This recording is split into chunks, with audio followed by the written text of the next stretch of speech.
Meron ako napanood na balita, mga impormasyon patungkol doon sa kay Pastor Kibuloy na si Robin Padilla, yung siyang nangunguna sa pagpapaperma para mapigilan yung pagharap ni Pastor Kibuloy sa Senado. Ito guys ay hindi tama. Isa itong paglapaslangan sa ating batas. Dito na natin makikita guys na pinagbabawal talaga ng Biblia yung pagsali ng mga pastor o sino mang mga church leader sa politika dahil may kasalanan talagang malaki ayon sa Biblia. Kaya kung kaanib kayo sa mga relihiyong ito guys na nagdidikta kung sino ang dapat iboto pagdating ng eleksyon, dinistansya kayo guys. Hindi ito relihiyon ng Diyos. Relihiyon ito ng mga politiko. Pera nyo lang ang interest nila. Hindi sila banal guys, bunal sila.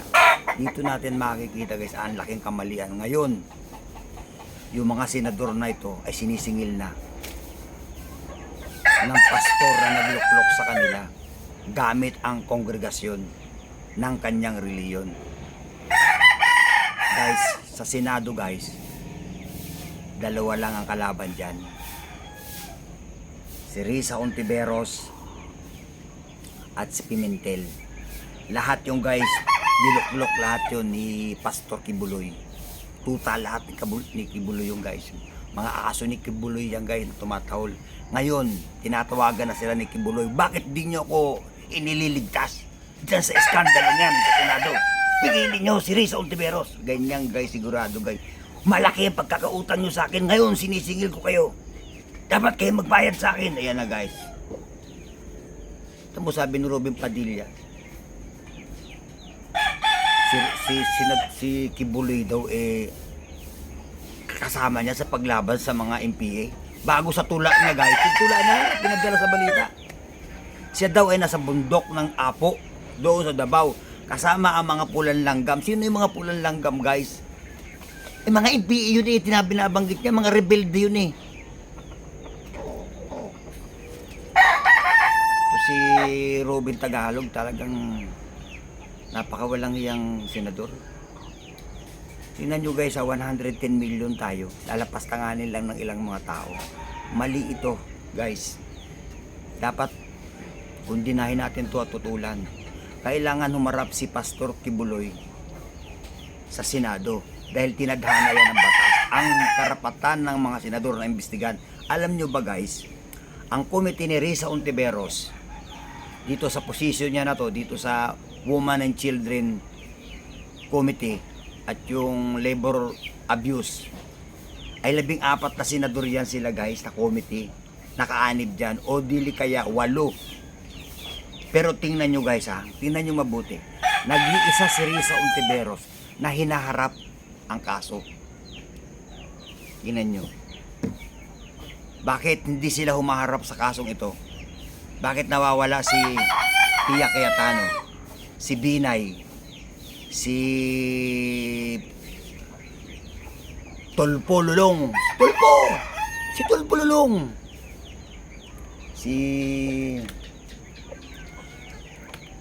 Chinsa Villar, sino ba ang kasali dyan? Basta marami yan sila guys. 8 o 14 na senador dapat ang nakaupo dyan sa tabi ni Risa Hontiveros para mag-imbestiga. Bakit wala? Kasi ang kalaban ni Risa Hontiveros ay yung kanilang amo, si Pastor Abuloy. Yan ngayon guys ang mabigat. Eto guys ang video. Ang video na to guys ay sa YouTube ko nakuha. Kung hindi pa kayo nakapag-subscribe sa YouTube channel na to, paki-subscribe nyo na rin siya. Ang pangalan ng kanyang channel ay Batas with Attorney Clear Del Rosario. Ito siya guys Ito guys. Subaybayan nyo yung kanyang channel kasi ito guys para ito sa mga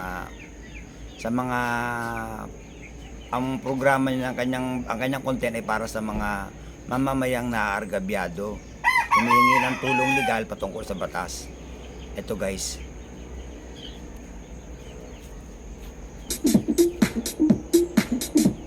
Panoorin nyo yung video niya guys. Per person, ito yung committee on Women, Children, Family Relations and Gender Equality. Ang chairperson rito si Senator Risa. Okay, next. Vice Chairperson Nancy, Senator Nancy. Okay, partner. Isa-isa natin. Okay. Si Senator Nancy, pipirma o hindi pipirma? O, kung sasang-ayon ba siya na mag-warrant o ipapa-reverse niya? Wala naman pa tayong naririnig. Na, Partner. may ano na ba siya? May mga sinasabi na ba siya patungkol rito sa issue kay Pastor? Una, May nilabas na ba siyang statement? wala pa. Pero, I hope, partner, mali. Ito naman sa atin, hula lang. Oh. Analysis lang to. Una, interesado ba siya sa hearing o hindi? Lumalabas hindi. Wala pa siya ina-attenan. Kahit wala siyang sa nakikita ko, partner, parang wala naman siya kasabay na inatenan ng hearing, pero wala siya. Di ko rin naman alam kung may official function siya inatenan abroad. Pero sa lahat ng hearing, wala siya. Guys, yan nyo ha. Dito sa video na to guys, itong video na to, marami kayo mapupulot ditong kaalaman at aral. Ito guys, dalubhasa talaga ito sa batas. Ako, vlog lang itong aking guys. Ang batas na alam ko, yun lang alam ko. Pero pag nagre-review ako, pupunta lang ako sa Google para alamin kung ano nilalaman ng batas. Pero ito guys, talagang dalubhasa sila sa batas. Sa video niya na to guys, nagpapakita, ilalagay ko sa link yung ano nila, yung kanilang YouTube channel para masubaybayan nyo. Guys, ang punto ko rito guys, bakit hindi dumadalo yung mga senador na ito doon sa hapag nung paglilitis ni Senator Ontiveros? Kasi guys, tuta sila ni Kibuloy. Ayaw nilang sagasaan ng kanilang amo. Ang hirap guys sa mga politikong kontrolado ng mga higanting tao sa ating bansa. Nalalapastangan ang batas. Dihado masyado guys ang mga pobreng ito na tinutulungan ni Risa Ontiveros para magkaroon sila ng hustisya. Hindi pwedeng hindi dadalo si Pastor Abuloy dahil isa siyang public servant. Ang pastor ay pampubliko, hindi pampribado. At nagkasala siya sa publiko. Ang kalaban niya buong bansa ay 110 million ngayong Pilipino, lahat kalaban siya. Pastor Kibuloy versus Republic of the Philippines. Guys, hindi tama ang ginagawa ng mga senador na ito. Dito natin nakikita guys yung kanilang pagkiling.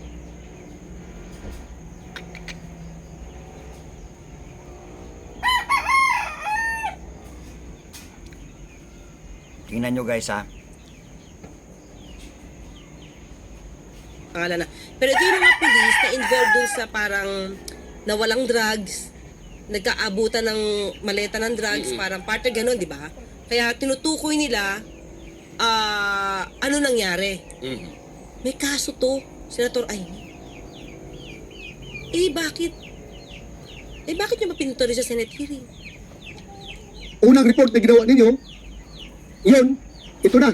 Ayaw ninyo magka-problema kaya gusto nyo mag-stick dito at the expense of the truth. Ayaw nyo palabasin. Kaya nga, inaamin na nga ni former Pinig Director, General Domingo, na nagsimula ng isang maling report. Ngayon, lahat na mali-mali ng kasunod. Dahil itong affidavit niyo, this is a drawing na affidavit ito dahil Guys, tingnan nyo ha. Yung kasong yan, yung kay Mayo at saka doon sa iba pa, may mga kaso na nakahain na sa DOJ o sa mga korte. Tingnan mo ha, nilitis pa rin nila. Guys, ang mga senador na ito guys ay kampo ng kadiliman. Masakit sa kalooban guys ang ginagawa ng mga ito. Bakit ako nagbablog ng ganito guys? Kasi isa ako sa pinakamahirap na tao na posibleng maging biktima ng mga taong ito na makapangyarihan sa gobyerno. Pagkapartido politika ng mga senador na to, huwag nating litisin. Kaya kayong mga Kristiyano na nakapaloob dyan sa mga relihiyon na nagluluklok ng mga politiko, malis kayo guys. Kampo ng demonyo yung mga yan. Basahin ninyong mabuti ang Biblia kung ano ang nakasaad. Tingnan mo ngayon, sinisingil na sila ng pastor na ito. Dito na nalalapastangan ang Diyos at ang ating batas. Kilala ninyo ang mga relihiyong guys, nakaanib kayo dyan sa mga yan. Hindi ko na isa-isahin kung sino-sino ang mga relihiyong ito. Lapastangan. Kakagalit ito guys. Ang mga taong ito, na biktima ni Pastor Kibuloy ay mga pobre. Pag ito'y hindi nangyari guys, na maiharap si Pastor Kibuloy sa Senado at sa Kongreso, padadalahan tayo ng salot ng Diyos. Yak na tiyak ko yun guys. Ayon sa Biblia, may ganitong talata. Nakarating sa akin ang daing at hinaing ng mga aba, ng mga pobre, ng mga dukha at mahihirap. Dahil dito, nilipulin ko kayo. Nilipol ng Diyos guys ang Sodoma at Gomora. Binaha ng Diyos ang buong daigdig ng panahon yun dahil yung mga mahihirap na tao inapi ng mga makapangyarihan tao sa kanilang lipunan noong panahon yun. At ganito rin ngayon, ang mga taong ito guys na biktima ni Pastor Kibuloy ay mga pobre. Kaya ang hinagpis at daing nito guys ay dinidinig ng Diyos at dadalan tayo ng salot. Sigurado ko guys, mabuti kung ang mga senador lang yan ang tatamaan ng lintik. Ang problema nito, madadamay ang buong bansa. At tulad na nangyari sa Davao, bakit pinadalahan ng lintik, lindol at ano pang mga sakuna? Dahil ang mga namumuno doon sa Davao, your God is not my God. Your God is stupid God. Ganito ang pananaw ni Ruben Tagalog. Ang Diyos mo ay... At si Pastor Kibuloy gay lapastangan niya sa Diyos. Ganyan ang sasapitin ng bansa gay pag ito si Pastor Kibuloy ay hindi nila naipahirap sa Senado. Tandaan nyo guys, sinabi ko, hindi ako propeta guys. Hindi ako pastor. Hindi rin ako Bible scholar. Pero may mga nakasaad sa mga talata ng Biblia. Narinig ko ang hinaing ng mga aba. Yun ang ayaw ng Diyos guys. Nalapastanganin ng mga matatalino, mayayaman, makapangyarihan, malalakas ang mga mahihina. Ayaw na ayaw ito ng Diyos guys. Paglapastangan ito sa maliliit na tao, pagkapartido nila, huwag ninyong padaluhin yan. Hindi sila pantay ng mga senador. Nakakiling sila sa higanteng Kibuloy na anak ni Satanas. Tingnan mo guys ha, tingnan nyo to. Ito, Ay, sa court na lang. Ano? Eh, bakit yung ibang ordinaryong kaso? Pinapasok niyo dyan sa Senado. Di ba? Samantala may kaso na talaga. Nasa Supreme Court pa. sabi niyo po na munta kayo sa barangay at nagsumbong, tama? Opo, totoo po yun. Sino pong sinumbungan niyo? Mga kasama niya po doon. Tapos nandun po siya. Tingnan nyo guys. Kaya sinungaling ang mga ito guys. Panuorin nyo ng buo ang video niya para meron kayong natututunan. Lapastangan ng mga senador na ito guys. Si Ruben Padilla guys kasi hindi yan binuto ng taong bayan. Appointed san yan ni Pastor Kibuloy at ni Duterte at ni Gloria Labandera. Eh ang nakaupo sa Comelec eh kumpare yung buo ni Marcos, abogado niyan eh. Kaya ang nangyaring eleksyon talagang karimari-marin din eh. Pero wala tayong magawa kasi sila ay makapangyarihan. Ginagawa na naman nila ang paglapastangan sa batas. Hindi pwedeng hindi humarap si Kibuloy guys kasi nakasaad dyan sa ating saligang batas. Tingnan nyo ha, pinagtutulungan nila si Risa Ontiveros. Dapat nasa committee ang mga yan. Si Tulpo, isa pa yan, nagmamagaling. Walang kwenta yan guys, galing kami dyan. Lumapit kami dyan sa taong yan. Katulad din ako ni Super DM, biktima rin Tulpo. Tulpo lulong yan guys, magaling lang yan sa TV, sa harap ng camera. Sa totoong buhay, pagkalaban ay malaki at nakaupo sa gobyerno, aatrasan ka niyan, iiwanan ka sa basurahan, makakarap mo yung janitor niya. personal kong karanasan guys, may vlog ako dyan, hanapin nyo sa video ko. Nanggaling kami mismo sa tanggapan niya.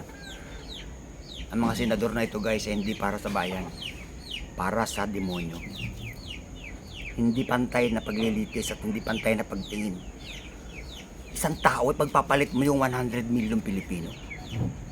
Klaseng mga senador ito. 100 million kami, hindi ba ninyo naiintindihan? At si Kibuloy ay kalabang kaming lahat. Umaasa kami sa pagdinig na ito ay tataalas ang utak ng mga tao at tatalino. Mapupukaw ang kanilang damdamin at kaalaman. Bago pipigilan nyo, mga anak kayo ng demonyo. Mahigpit kong kinukundi na ito guys. Bakit? Mahirap akong tao. Biktima rin ako ng gobyerno guys. Hindi rin ako nakatikim ng hustisya. Hanggang ngayon pinaglalaban namin ito sa Senado at sa Kongreso. Pero kamukha ng mga taong yan, wala rin kaming kwenta. Yan ang dahilan guys. Nilalapastangan nila ang Diyos, ang batas at ang mga mahihirap na mamamayang katulad natin. Ang mga senador na ito guys ay kampo ng kadiliman. Guys, ito guys ay talas isip sa atin. Ng City Hall. Nasa loob. Sinabi niyo po na sinasaktan kayo, kaya kayo nandun sa barangay. Opo. Ang ano dito, Chairman, hindi mo ginawa yung trabaho Ayan, mo. oh. Dapat Yan na kasi yun guys, tinanong mo din nagmamagaling siya silang lahat. kung ano po ba ang Dahil walang kwentang sitwasyon, tao ang ba't kayo nandito sa nililitis at barangay. hindi nila Nasa kakampi. yun ang una mo dapat ginawa, Chairman. Huwag mo akong ganun-ganun na sa tenga. Yan yung guys, halos lahat sila na andyan. Oh. Committee nila yan eh. Tingnan nyo. Di ba? Dahil walang kwenta yung nililitis at walang kwentang tao yung kalaban. Si Kibuloy kasi guys, napakalaki ng utang ng mga senador na ito. Naniningil na ngayon si Pastor Abuloy. Kaya kayong mga nasa relihiyon ng mga ng mga ito, malis kayo. Basahin nyo mabuti ang Biblia sa gawa.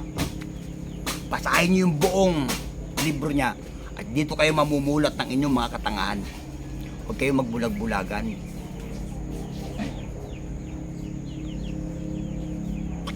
Kawawa guys, kinukundin ako to guys kasi akong mahirap. At ayaw kong danasin ito ng pamilya ko pagdating ng panahon na makabangga o banggain nila o lapastanganin nila at hindi malilitis dahil sa pagprotekton ng mga makapangyarihang tao katulad ng mga senador. Robin Padilla, Amy Marcos, Tulfo, Villar, Binay, lahat kayong mga senador dyan, huwag nyong gawin yan, sasalutin kayo. Sabi ng Biblia, lapastangan kayo sa Diyos. Kayong mga senador na pumipigil sa paglilitis ni Kibuloy sa Senado ay sasalutin ng Diyos. Tandaan ninyo, sinabi ng Diyos, narinig ko ang panaghoy ng mga mahihirap at aba. Naririnig ng Diyos, mga senador na buing, ang panaghoy ng mga pobreng ito na nilalapastangan nyo. Ano ang ginagawa mo sa kapwa ay sa mong ginagawa sa Diyos ayon sa kanta. Tandaan mo yung salitang yan. Kung ano ang ginagawa mo sa iyong kapwa, yun ang ginagawa mo sa Diyos natin. Hindi bali si Rubin Tagalog na malumapastangan sa Diyos dahil walang Diyos yan. Muslim yan, hindi niya kinikilala si Kristo. Ang Muslim ay walang relihiyon na katulad nating mga Kristiyano. Your God is not my God. Yan ang katuwiran yan. Muslim yan eh. Hindi nila kinikilalang Diyos si Kristo. Pero kayo mga Kristiyano kayo, bago magsalita ang tao, pasusumpain at nakapatong ang kamay sa Biblia.